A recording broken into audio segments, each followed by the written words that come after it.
Good morning students.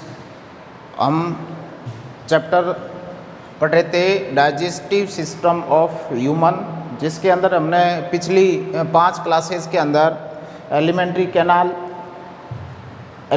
Canal की structure, उसके बाद में जो डाइजेस्टिव ग्लैंड्स है उसमें हमने पढ़ा था सैलाइवरी ग्लैंड्स और लीवर। पिछली क्लास के अंदर हमने लीवर के अंदर पढ़ा था, जिसमें लीवर की स्ट्रक्चर पूरी पढ़ ली थी और उसमें हम पढ़ रहे थे functions of liver, function of liver, यानी जो यकृत है हमारा, यकृत के क्या कार्य है। तो हमें पता है कि यकृत है बहुत ही महत्वपूर्ण ग्रंथि है, जिसका बहुत ही महत्वपूर्ण योगदान होता है पाचन के लिए। तो इसके फंक्शन या इसके कार्यों के अंतर्गत अपन पढ़ते हैं। तो हम पहला इसका जो कार्य है मुख्य रूप से वो कार्य है पित्तरस का संश्लेषण।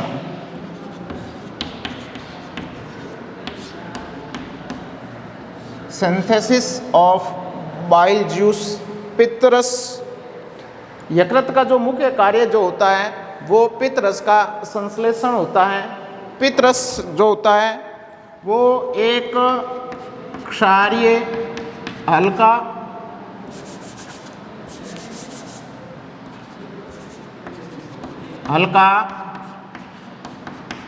क्षारीय द्रव है या पदार्थ है, जिसमें हम कहेंगे बाइल अम्ल, बाइल वर्णक पिगमेंट्स, कोलेस्ट्रॉल,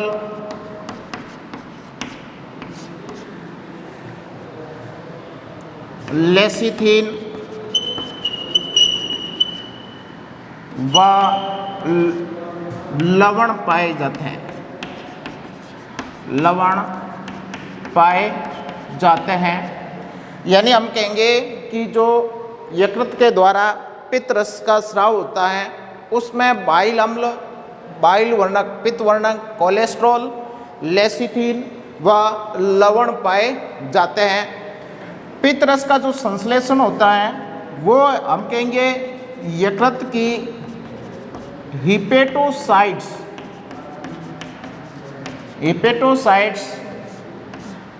कोशिकाओं के द्वारा स्रावित होता है, कोशिकाओं के द्वारा स्रावित होता है। कई बार स्टूडेंट को प्रश्न पूछा जाता है कि पित्तरस का स्राव किसके द्वारा होता है, तो बच्चे सीधा आंसर दे देते हैं कि पित्तरस का स्राव पित्ताशय के द्वारा होता है, जबकि यह गलत है, क्योंकि पित्ताशय के अंदर केवल पित्तरस का स्टोरेज होता है, संग्रह होता है, जबकि हम कहेंगे यकृत के अंदर पाई जाने वाली जो हेपेटिक कोशिका हैं या जो हेपेटोसाइट्स होती हैं उनके द्वारा पित्तरस का स्राव किया जाता है। और फिर हम कहेंगे यकृत वाहिनियों के द्वारा पित्त को पित्ताशय के अंदर भेज दिया जाता है, जहाँ पर पित्त का क्या किया जाता है, संग्रह किया जाता है या हम कहेंगे स्टोरेज किया जाता है।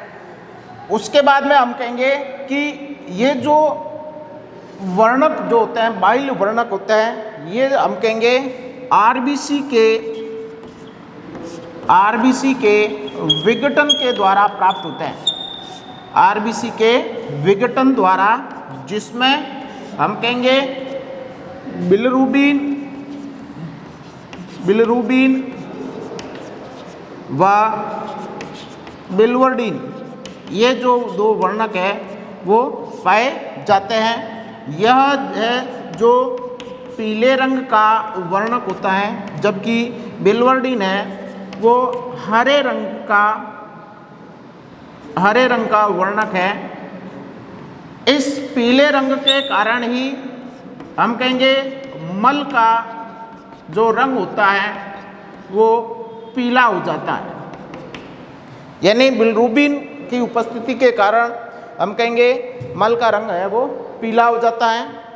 इसके बाद में हम कहेंगे जो कोलेस्ट्रॉल होता है, ये दोनों बाइल वर्णक और कोलेस्ट्रॉल ये दोनों उत्सर्जी पदार्थ होते हैं। कभी कभी हम कहेंगे पित्तवाहिनी में किसी पदार्थों के जमाव के कारण या संकीर्णन के कारण वहाँ कोलेस्ट्रॉल लगातार जमा होता रहता है, और कोलेस्ट्रॉल के जमा होने के कारण हम कहेंगे वहाँ पर पथरी बन जाती है, जो पित्ताशय की पथरी कहलाती है। उसके बाद में ये जो लेसिथिन होता है, लेसिथिन और जो पित्त लवण पाए जाते हैं, इनका कार्य होता है वसा का पायसीकरण करना। यानी ये और ये दोनों पित्त लवण, इनका कार्य होता है वसा का पायसीकरण। यानी वसा के पायसीकरण के अंदर ये महत्वपूर्ण भूमिका निभाते हैं, क्योंकि वसा के पायसीकरण के द्वारा ही हम कहेंगे उसके ऊपर लाइपेज की जो प्रक्रिया होती है वो आसानी से हो जाती है या सरलता के साथ में हो जाती है। इसके अलावा हम कहेंगे पित्तरस क्या करता है, वसा के पृष्ठ तनाव को कम करता है, वसा के पृष्ठ तनाव को कम करना। इसके अलावा हम कहेंगे कि जो पित्तरस होता है, इस पित्तरस के अंदर पाए जाने वाले जो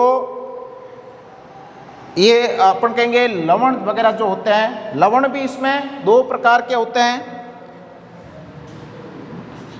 बाइल लवण, ये दो प्रकार के होते हैं।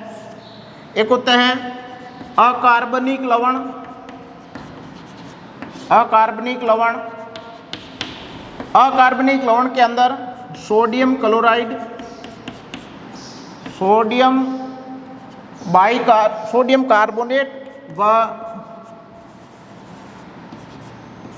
सोडियम बाइकार्बोनेट, ये जो होते हैं ये अकार्बनिक लवण होते हैं।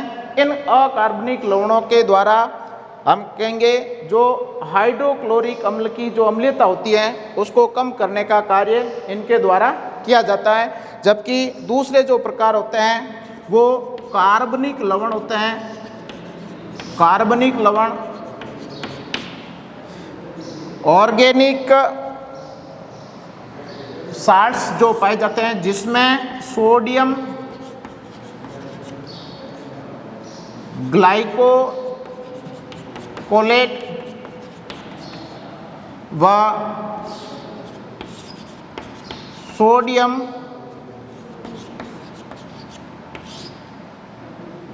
ग्लाइकोलेटेज व सोडियम टोरोकोलेट,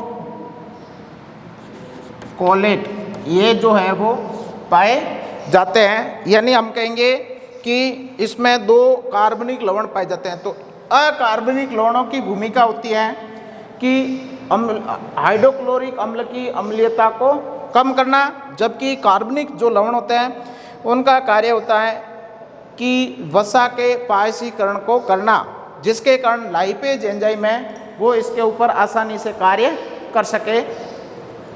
उसके बाद में इसका जो अगला कार्य है, ये तो पित्तरस का संश्लेषण यकृत का बहुत ही मुख्य कार्य होता है। इसके अलावा भी हम कहेंगे यकृत के द्वारा विभिन्न प्रकार के कार्य संपादित किए जाते हैं, जिसमें पहला है दूसरा है कार्बोहाइड्रेट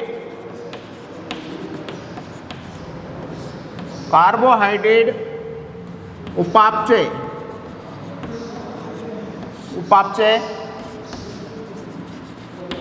कार्बोहाइड्रेट मेटाबॉलिज्म,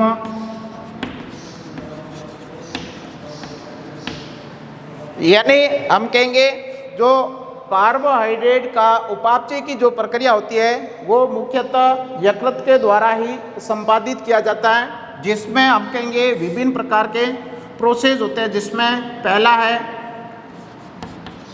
ग्लाइकोजीनेसिस, एक होता है ग्लाइकोजीनोलाइसिस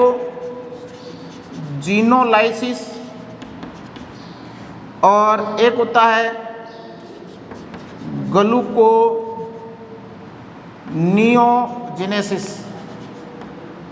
जेनेसिस।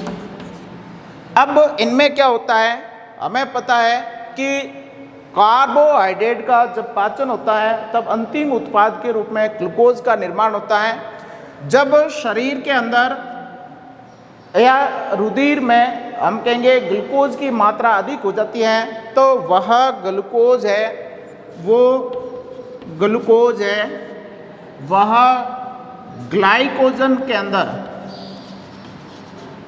ग्लाइकोजन में कन्वर्ट हो जाता है।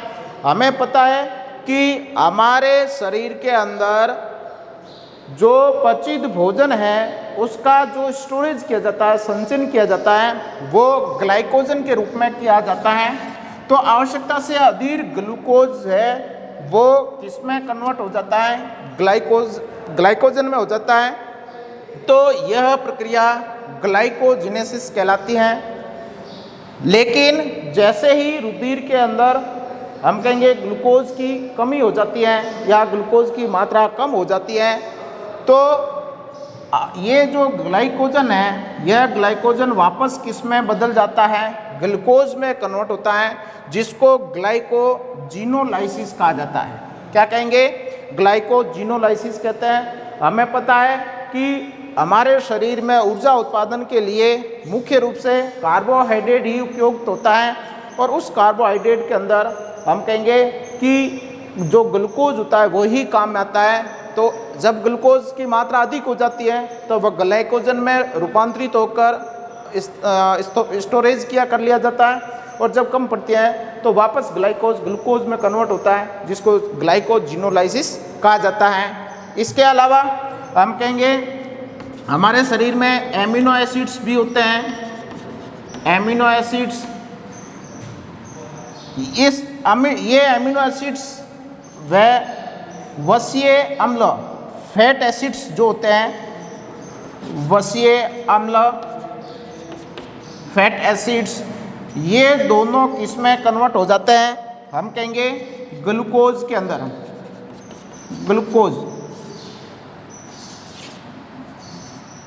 ग्लूकोज के अंदर। तो ये प्रक्रिया है वो ग्लूकोनियोजेनेसिस कहलाती है, यानी एमिनो एसिड्स व वसीय अम्लों का ग्लूकोज में रूपांतरित होना क्या कहलाता है, ग्लूकोनियोजेनेसिस कहलाता है। तो तीनों प्रोसेस ग्लाइकोजेनेसिस, ग्लाइकोजिनोलाइसिस और ग्लूकोनियोजेनेसिस, ये कार्य भी हम कहेंगे यकृत के द्वारा संपादित किया जाता है। इसके बाद यकृत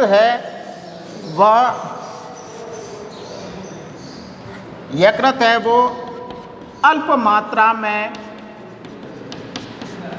वसा संग्रह का कार्य भी करता है, वसा का स्टोरेज भी करता है। इसके अलावा हम कहेंगे विएमिनीकरण एवं यूरिया निर्माण, डीएमिनेशन एंड यूरिया फॉर्मेशन, इनका भी कार्य किया जाता है। हमें पता है कि जैसे हम क्लासों के अंदर पढ़ा था, पिछली क्लासों के अंदर, कि उत्सर्जन के आधार पर जो जंतु होते हैं वो अमोनोटेलिक होते हैं, यूरियोटेलिक होते हैं, यूरिकोटेलिक होते हैं, जिसमें जो जलीय जीव होते हैं वे अमोनोटेलिक होते हैं, यानी हम कहेंगे उनके अंदर अमोनिया का निर्माण होता है और वो अमोनिया के रूप में उत्सर्जित पदार्थों को उत्सर्जित करते हैं, जिसके लिए अधिक जल की आवश्यकता होती है। जबकि मनुष्य की बात करते हैं तो हमारे शरीर में जो एमिनो एसिड्स बनते हैं उन एमिनो एसिड्स से अमोनिया का पृथक्करण किया जाता है, यानी हम कहेंगे अमीनो अम्ल से अमोनिया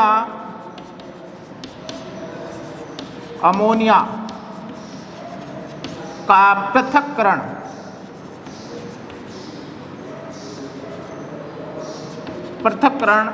क्या कहलाता है, विएमिनीकरण कहलाता है, डीएमिनेशन कहलाता है। और यह अमोनिया जो मुक्त होती है यह अधिक जहरीली होती है। अमीनो अम्लों से अमोनिया मुक्त होगा, साथ में पायरुविक अम्ल भी मुक्त होता है। तो यह अमोनिया मुक्त हो जाता है। फिर हम कहेंगे यह अमोनिया जो मुक्त होता है यह कार्बन डाइऑक्साइड गैस के साथ में क्रिया करके CO2 के साथ में क्रिया करके, या हम कह सकते हैं जो ऑर्निथीन चक्र चलता है, ऑर्निथीन चक्र के द्वारा यह यूरिया में कन्वर्ट हो जाता है। यूरिया यानी यूरिया का निर्माण हो जाता है। देखिए ध्यान से वापस सुनना, विएमिनीकरण का मतलब क्या हुआ? एमिनो अम्लों से जब प्रोटीन का पाचन होता है तो अंतिम उत्पाद जो बनते हैं वो एमिनो अम्ल बनते हैं। अब एमिनो अम्लों से अमोनिया का पृथक होना, साथ में पायरुविक अम्ल भी बनता है, तो वह क्या कहलाएगा? विएमिनीकरण कहलाता है, डीएमिनेशन कहलाता है। उसके बाद में हम कहेंगे कि यह जो अमोनिया बनती है, यह अमोनिया यकृत के द्वारा ऑर्निथीन चक्र से यूरिया का निर्माण हो जाता है और फिर यूरिया को उत्सर्जी पदार्थों के रूप में शरीर से बाहर त्याग दिया जाता है। तो इस प्रकार हम कहेंगे यदि यकृत नष्ट हो जाता है तो हमारे शरीर के अंदर अमोनिया का निर्माण हो जाता है, जिसके कारण जंतु की मृत्यु हो जाती है, क्योंकि अमोनिया अधिक जहरीला होता है। उसके बाद में हम कहेंगे रक्त का शुद्धिकरण। रक्त का शुद्धिकरण तो हमें पता है कि मृत जो आरबीसी होती है, मृत आरबीसी का विघटन किया जाता है। किसके द्वारा विघटन किया जाता है? और विघटन के फलस्वरूप क्या बनता है? हम कहेंगे पित्त वर्णकों का निर्माण होता है। पित्त वर्णक बनते हैं, पित्त वर्णकों का निर्माण होता है और पित्त वर्णकों के निर्माण के फलस्वरूप हम कहेंगे इनको शरीर से बाहर त्याग दिया जाता है, रक्त से अलग कर दिया जाता है। इसके अलावा हम कहेंगे विटामिन ए का संश्लेषण, विटामिन ए का संश्लेषण भी किया जाता है। यानी यकृत है वो बीटा कैरोटीन को विटामिन ए में परिवर्तित करता है, को विटामिन ए में परिवर्तित करता है। तो हम कहेंगे कि यह विटामिन ए का संश्लेषण करता है और संचयन भी करता है। इसके अलावा जो वसा विलेय विटामिन होते हैं A, D, E, K व B12 इन विटामिन्स का भी संश्लेषण करने का कार्य करता है। इसके अलावा हम कहेंगे हिपेरिन का संश्लेषण करना, हिपेरिन का संश्लेषण। हिपेरिन एक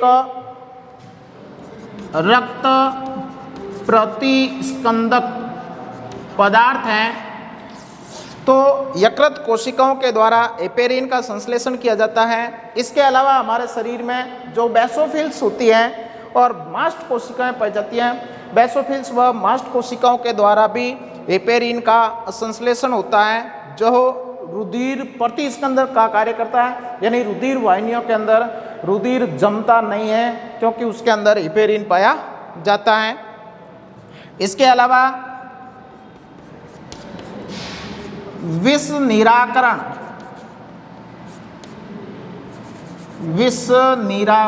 का कार्य भी करता है। विष निराकरण यानी खाद्य पदार्थों के पाचन के फलस्वरूप एक प्रूसिक अम्ल का निर्माण होता है, प्रूसिक अम्ल बनता है। यह प्रूसिक अम्ल है, यानी हम कहेंगे प्रूसिक अम्ल बनता है। प्रूसिक अम्ल अधिक जहरीला होता है, विषैला होता है, तो यह इसको कन्वर्ट करता है किसमें? हम कहेंगे यह पोटेशियम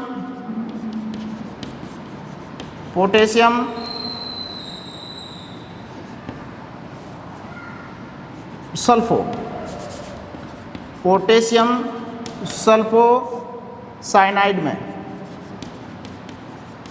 इसमें ये कन्वर्ट करता है जो कम जहरीला होता है। तो हम कहेंगे यह विष निराकरण का कार्य भी करता है। इसके अलावा यकृत कोशिकाएं जो होती हैं वह हेपेरिन का स्राव हो गया, विष निराकरण का कार्य हो गया। तो इस प्रकार हम कहेंगे कि यकृत के द्वारा ये इस प्रकार के विभिन्न प्रकार के कार्य किए जाते हैं और इन कार्यों के कारण ही हम कहेंगे यकृत है बहुत ही महत्वपूर्ण ग्रंथि होती है।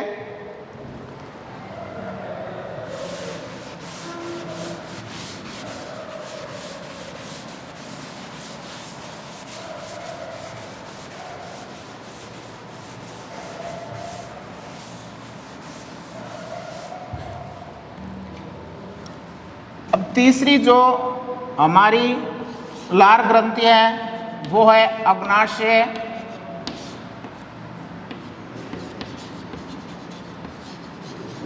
पैनक्रियाज। अग्नाशय या जो पैनक्रियाज होता है इसकी जो स्थिति होती है, पैनक्रियाज इसकी स्थिति जो होती है यह हमें पता है कि आमाशय से आगे इसका जो भाग होता है, एलिमेंट्री कैनाल का जो भाग होता है वह ग्रहणी कहलाता है, ड्यूडेनम कहलाता है, ग्रहणी भाग। इस ग्रहणी भाग के अंदर ये ग्रहणी भाग जो है जो यू आकार का होता है और इसके बीच में यहाँ पर इस प्रकार की एक ग्रंथि पाई जाती है जिसको पैनक्रियाज कहा जाता है या हम कहेंगे अग्नाशय कहते हैं, जो आमाशय के नीचे ग्रहणी के यू आकार के भाग के अंदर खुलती है। और यहाँ पर ही हम कहेंगे इसमें विभिन्न प्रकार की जो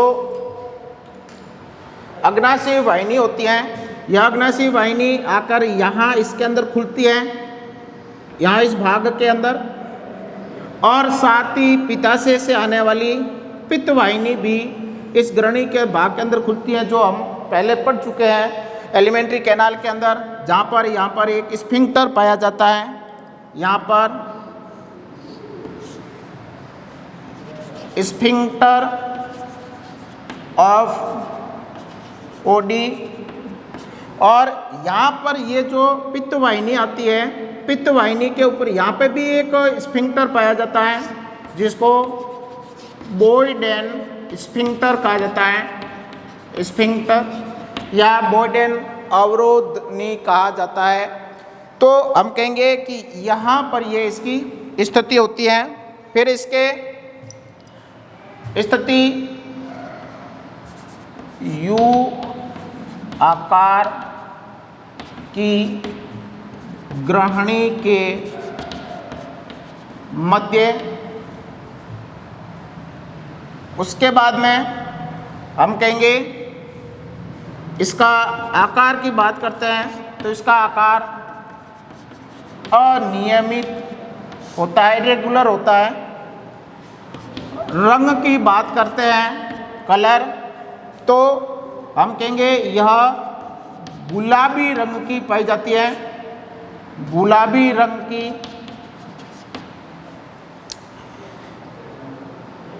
फिर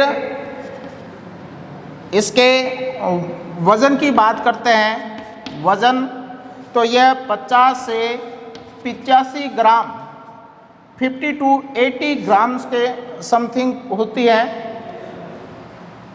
उसके बाद में इसकी लंबाई की बात करते हैं, लंबाई तो इसकी लंबाई है वो 15 सेंटीमीटर के समथिंग होती है। और इसकी जो उत्पत्ति होती है, उत्पत्ति ओरिजिन जो होती है वो हम कहेंगे भ्रूणीय एंडोडर्म से होती हैं, भ्रूणीय एंडोडर्म से।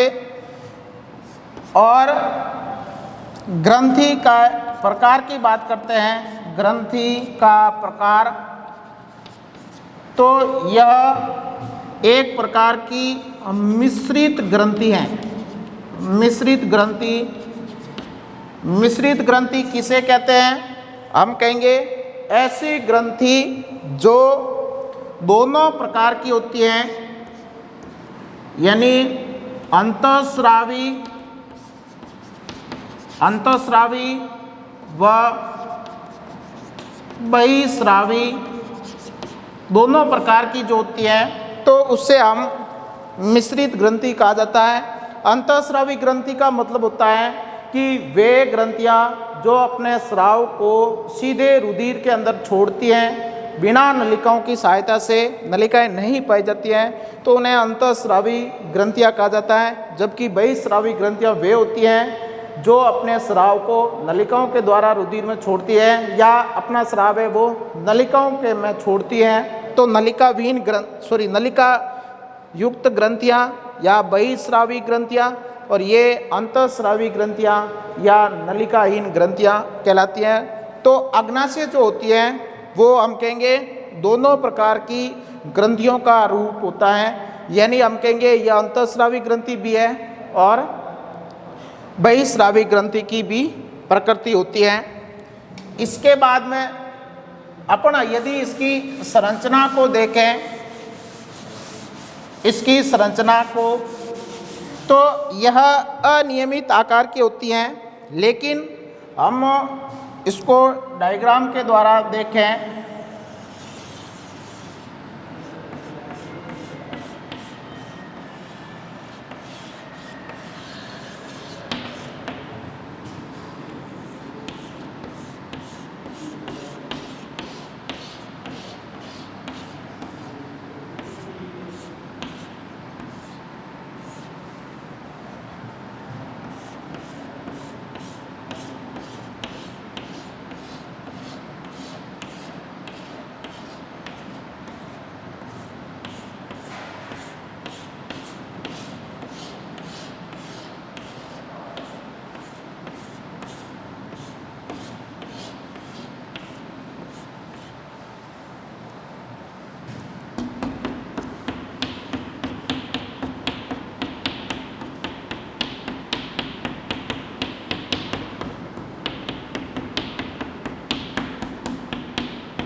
तो 5 मिनट का इसको बढ़ाना पड़ेगा। इस प्रकार हम कहेंगे कि इसमें विभिन्न प्रकार की कोशिकाओं के समूह पाए जाते हैं। इन कोशिकाओं के समूह को हम एसिनी कहते हैं, और ये पिंडकों के रूप में पाई जाती हैं, छोटे छोटे पिंडकों के रूप में।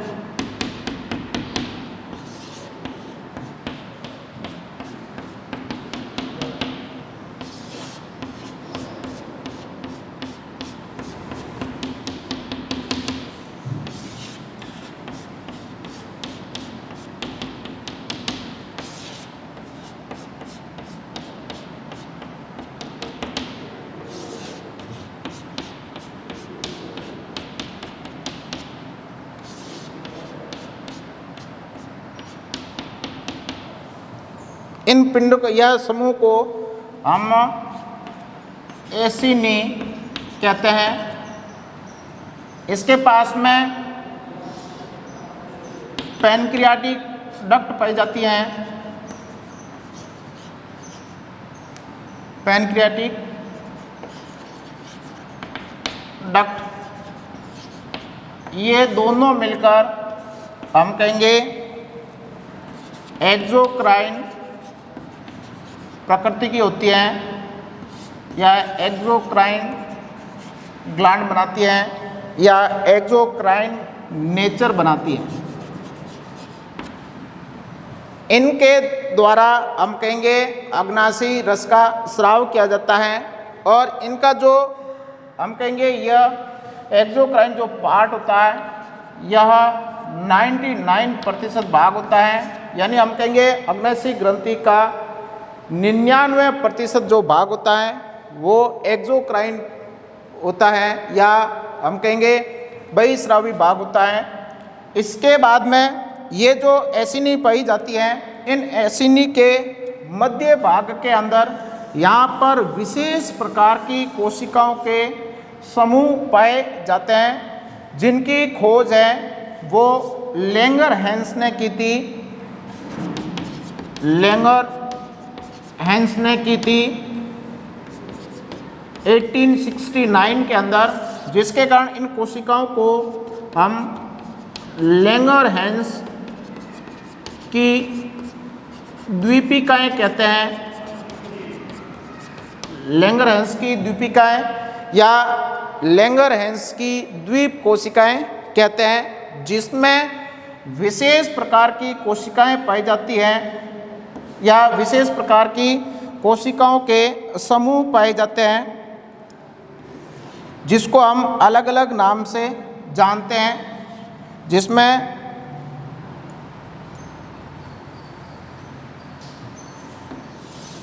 अल्फा कोशिकाएं, अल्फा सेल, बीटा सेल और डेल्टा या गामा सेल कह जाते हैं। इसके अलावा कुछ कोशिका और भी पाई जाती हैं, जिसको पीपी सेल भी कहा जाता है। इन तीनों प्रकार की कोशिकाओं के अलग अलग कार्य होते हैं। जो अल्फा सेल्स पाई जाती हैं, अल्फा सेल्स के द्वारा हम कहेंगे ग्लूकागोन हार्मोन्स का स्राव किया जाता है, ग्लूकागोन हार्मोन्स का। जबकि जो बीटा सेल्स होती हैं, बीटा सेल्स के द्वारा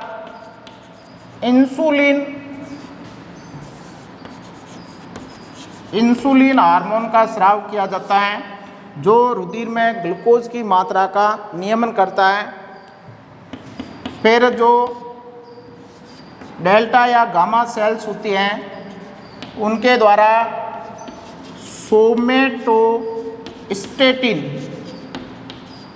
सोमेटोस्टेटिन व गैस्ट्रिन हार्मोन्स का स्राव किया जाता है। तो इस प्रकार हम कहेंगे कि जो लैंगरहैंस की द्वीपिकाएं होती हैं, इन लैंगरहैंस की द्वीपिकाओं में ये कोशिकाएं पाई जाती हैं, beta cells, alpha cells, delta या गामा सेल्स और पीपी सेल्स, जिसको हम पैनक्रियाटिक पॉलीपेप्टाइड सेल्स भी कहा जाता है। तो इस प्रकार ये कोशिका के अंदर विभिन्न प्रकार की पाई जाने वाली कोशिकाओं के द्वारा हार्मोन्स का स्राव किया जाता है। इन हार्मोन्स के भी अलग अलग कार्य हैं, जिसको हम अंतःस्रावी ग्रंथियों के द्वारा स्रावित होने वाले हार्मोन्स के अंदर उनको पढ़ेंगे। धन्यवाद, थैंक्स।